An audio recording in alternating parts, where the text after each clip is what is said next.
Hi, I'm Seamless, and today is Friday, which means it's time for a new How to Bass tutorial. And today, I'm going to show you how to make this sound. Some interesting things about this sound before we get started. It involves a lot of high-pass filters, one bandpass, and a whole bunch of notches, obviously, some compression, and a whole bunch of distortion, and the source sound is a sine wave. This is going to be cool. So, I learned some things during the hardstyle track from scratch about wave shaping distortion, and I learned a couple of key factors about the idea of about how asymmetrical distortion works. I mean, I knew already what it did, but I missed a particular part of it that meant something particularly interesting. For example, on normal symmetrical distortion, pretty much no matter what you do, if you distort something that doesn't have square wave frequencies, that you're only going to get square wave frequencies. This is for reasons, I'm not totally sure what, but that's more or less been my experience. If you wanted to have the full Fourier series, the Sol wave series involved in there, you would have to have them enter in there at the source for it to interact and cause those frequencies to happen. However, I noticed that if you pushed asymmetrical a bit, like really hard, even if like the shapes themselves were symmetrical, but you're just in asymmetrical mode, that'd be enough for it to evolve some of those extra frequencies. And that meant that you could get that kind of toothy saw wave equality out of something that wasn't a saw wave, which I thought was pretty interesting. So I decided to test this by using a sine wave as my source. So I'm using Citrus. It's got a sine wave. I have my first distortion. This is just a big super thing, which basically makes it sound like a square wave. I just want to point out that this is all just because I wanted to see what would happen. This is not necessarily a practical reason for doing this, because if you're thinking just like, oh, I want a saturated sine wave, then just use a square wave, you know?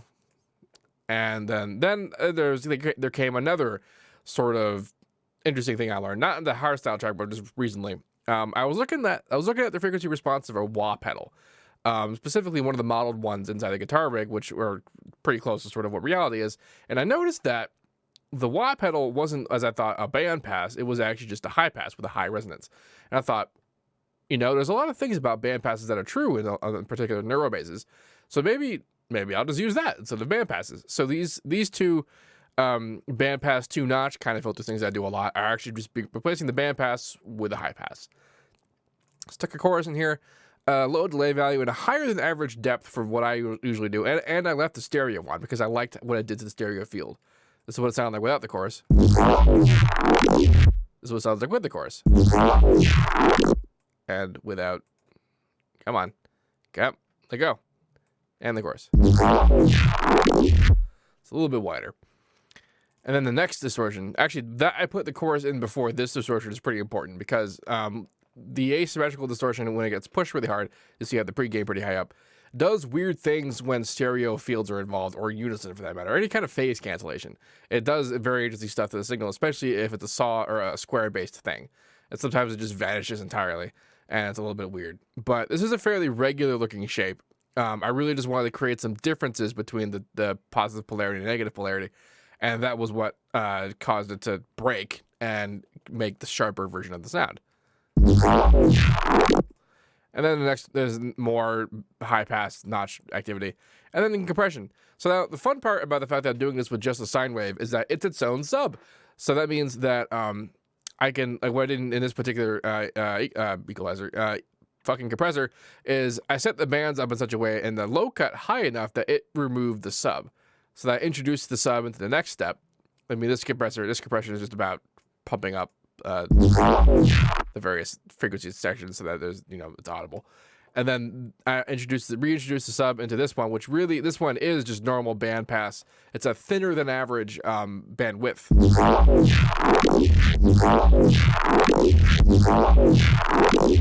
See it doing it there. And then it goes into another compressor, which again is just pumping it up. And again, I cut off the low end. And what's funny is this turned it from being a 3-band compressor to being kind of like a 4-band compressor. It's just the 4th band is just off. And so I have a kind of a low mid section now.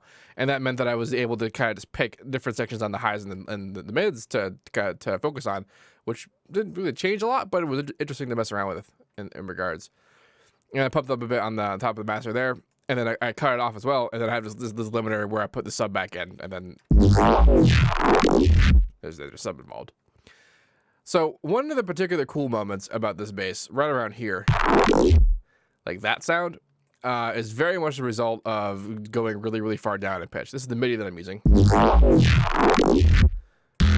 E is kind of the root, and then down here is where it went. It's not really a note. It's just kind of like very, very... And like that return here is what caused that kind of...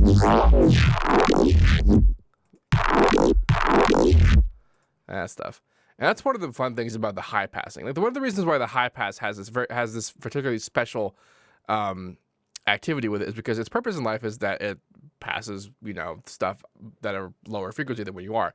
And the bandpass, while it does something similar in terms of the resulting shape, the reason why this works cool under compression is because if you remove the sub, a lot of that like overbearing smoothness goes away, and then it starts to focus on the higher harmonics and creates even higher frequencies, which also, by the way, is why I have oversampling engaged, because aliasing can in fact happen with distortion quite easily, and that means that it can get a bit weird. And specifically because of the character I was trying to get out of this guy, I put it up at you know, just a high value. It's very subtle, but it's something that I noticed. It might not matter to you, but it does to me. It also uses higher CPU, so that might matter to you as well. Other than that, though, there's not really anything super new about this. It was just a neat experience turning a saw wave, or rather a sine wave, into something that had saw wavy harmonics. And really, that to show that a lot of these kinds of basses have a lot more to do with the post-processing than it does the source material.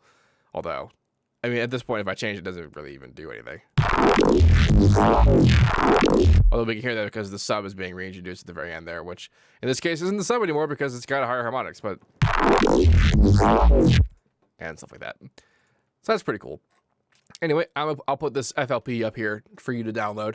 If you have any questions about this, please let me know. Don't forget to like, comment, subscribe, and share, and all that good stuff. And as usual, have a nice day.